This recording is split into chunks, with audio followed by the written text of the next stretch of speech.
So welcome, dear students.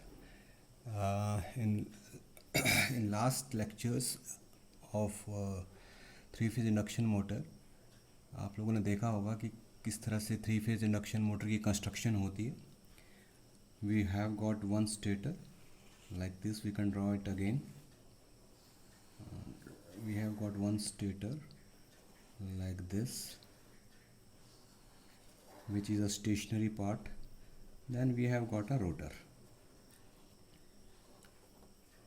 Stator conductors can be drawn like this, and stator is supplied with three phase supply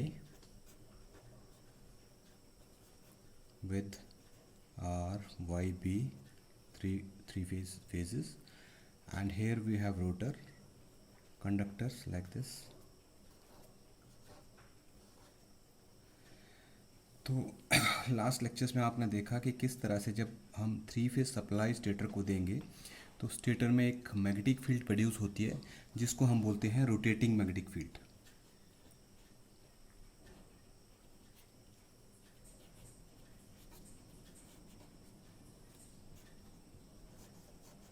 और इस magnetic field की जो formula है वो दिया जाता है NS, जो कि आपके रोटेटिंग मैग्नेटिक फील्ड की स्पीड है. That formula it is given by 120 F/P, जहाँ पे F is frequency of the supply और P is equal to number of poles of alternator. Now this, since three phase supply is generated in alternator, तो ये जो three phase supply की synchronous speed है, rotating magnetic field जो बनेगी उसकी जो स्पीड है that is given by this formula जिसको हम बोलते हैं 120 F/P. राइट. सो सपोज यहाँ पे हम देख सकते हैं कि अगर if P is equal to 2, जो कि मिनिमम नंबर ऑफ पोल्स हो सकते हैं, तो हमारी जो स्पीड हो जाएगी वो हो जाएगी NS, that can be given as 120 into 50/2, which is equal to 3000 RPM. Right. So यहाँ हम देखें कि जब हमारी थ्री फेज सप्लाई स्टेटर को मिली तो हमारी एक रोटेटिंग मैग्नेटिक फील्ड प्रोड्यूस हुई और उस रोटेटिंग मैग्नेटिक फील्ड की डायरेक्शन जो है वो इस तरह से क्लॉकवाइज हम लोग रिप्रेजेंट कर सकते हैं. अब क्या है कि ये जो फील्ड की डायरेक्शन है ये क्लॉकवाइज होगी या एंटी क्लॉकवाइज होगी, ये डिपेंड करेगा कि फेज़ का सीक्वेंस क्या है. ये हम लोग अलग वीडियो में प्रूव कर सकते हैं कि किस तरह से अगर RYB सीक्वेंस होगा तो जो मैग्नेटिक फील्ड बनेगी उसकी डायरेक्शन क्लॉकवाइज होगी. तो यहाँ जब हम लोग क्लॉकवाइज फील्ड हम लोग इस स्पेस में दिखा रहे हैं, ये रोटेटिंग मैग्नेटिक फील्ड है, इस तरह से ये मूव कर रही है. जब ये रोटेटिंग मैग्नेटिक फील्ड मूव करेगी तो क्या हो रहा है कि ये जो रोटर के हमारे कंडक्टर्स हैं, इन रोटर कंडक्टर्स को ये मैग्नेटिक फील्ड जो है ये कट कर रही है. अब Faraday law of electromagnetic induction बोलता है कि कोई भी कंडक्टर जब फ्लक्स को कट करता है तो उसमें EMF इंड्यूस्ड हो जाती है, and that EMF is given by N d∅/dt. हम लोग यहाँ एक माइनस साइन लगाते हैं. इस माइनस साइन का मतलब होता है कि इस EMF की जो डायरेक्शन होगी वो अपोजिंग इन नेचर होगी, which is explained by Lenz law. अब लेंस लॉ बोलता है कि जब भी हमारी फैराडे लॉ के अकॉर्डिंगली EMF इंड्यूस होती है किसी भी कंडक्टर में, तो उसमें जो EMF की डायरेक्शन होगी वो इस तरह से होगी कि वो अपने कॉज को अपोज करेगा. नाउ EMF यहाँ पे हमने देखा कि EMF हमारी इंड्यूस हो गई रोटर कंडक्टर्स में, और जब रोटर कंडक्टर्स में EMF इंड्यूस हो गई तो रोटर कंडक्टर्स का जो करंट है उसका जो फ्लक्स होगा वो उसके फ्लक्स की डायरेक्शन ऐसी होगी कि वो अपने कॉज को अपोज करेगा. So what is the cause? यहाँ पे कॉज क्या है? मैग्नेटिक फील्ड जो कि रोटेट कर रही है क्लॉकवाइज डायरेक्शन में. तो अगर इस मैग्नेटिक फील्ड को हमने कट करना है, मीन्स इसके कॉज को ख़त्म करना है, तो हमारे रोटर को भी इसके साथ साथ चलना पड़ेगा. क्योंकि होता क्या है कि अगर आपने किसी स्पीड को कैंसिल करना हो तो आपको उसी के अकॉर्डिंगली उसी स्पीड के साथ उसी डायरेक्शन में आपको रन करना पड़ेगा.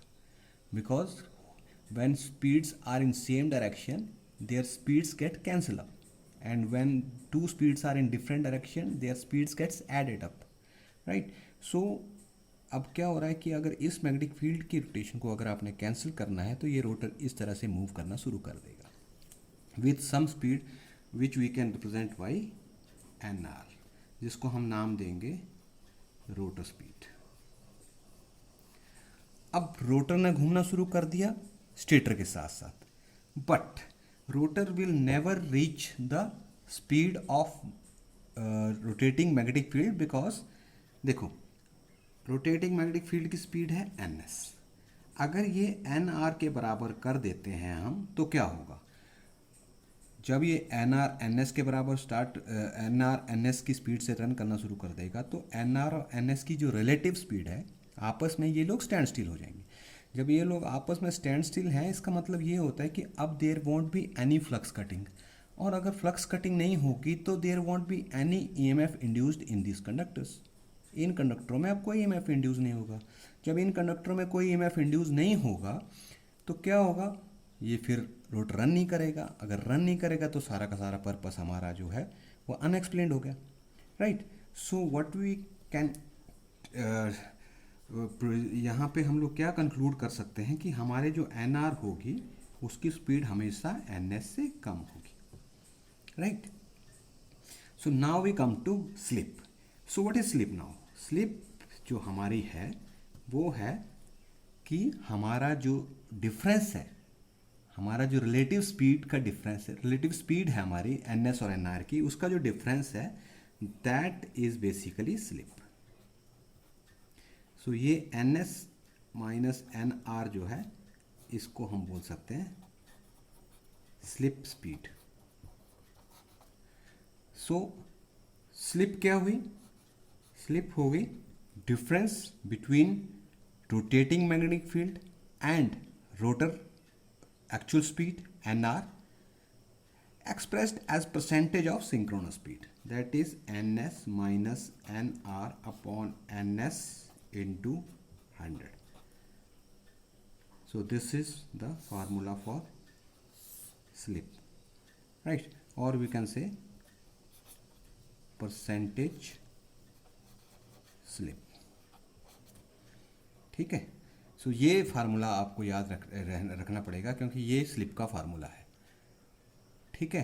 Now you can say if N R is 0 that means rotor is at standstill. तो हमारी स्लिप क्या हो जाएगी?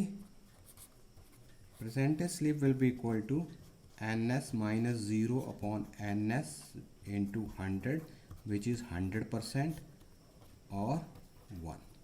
That means जो हमारी मैक्सिमम स्लिप है that can be equal to 1, right? और जो मिनिमम स्लिप है that will be equal to 0 means कब? जब ns nr के बराबर होगा, ठीक है। सो यहाँ से हम लोग देख सकते हैं कि हमारी जो स्लिप है वो 0 से लेके 1 या हम लोग कह सकते हैं 1 से लेके 0 तक वेरी करेगी, और जितनी हमारी स्लिप रहेगी उसके अकॉर्डिंगली हमारी मोटर की स्पीड रहेगी। That means the slip is very important parameter जो कि हमारे रोटर के जितने भी पैरामीटर्स हैं उनको इफेक्ट करेगा। रोटर्स के पैरामीटर जब मैं बोलता हूँ तो मेरा मतलब है रोटर की फ्रीक्वेंसी, रोटर का करंट, रोटर का ईएमएफ इंड्यूस, रोटर का टॉर्क, ये सारे के सारे पैरामीटर्स जो है इस स्लिप पे डिपेंडेंट होंगे, क्योंकि ये स्लिप ही है जिसकी वजह से रोटर में ईएमएफ इंड्यूस हुआ था और जिसकी वजह से रोटर ने मूव करना शुरू किया था, या मैं बोल सकता हूँ कि हमारी मोटर ने मूव करना शुरू किया था, ठीक है। So in next lecture students we will be discussing कि what are the various factors जिसके जो पैरामीटर्स हमारे रोटर के होंगे वो स्लिप पे किस तरह से डिपेंड करेंगे, वो हम लोग नेक्स्ट लेक्चर में डिस्कस करेंगे। अगर आपको कोई भी डाउट्स हैं तो आप मुझे यहाँ कमेंट्स सेक्शन में लिख सकते हैं और हम लोग उसको पर्सनली बाद में डिस्कस कर सकते हैं। Thank you very much.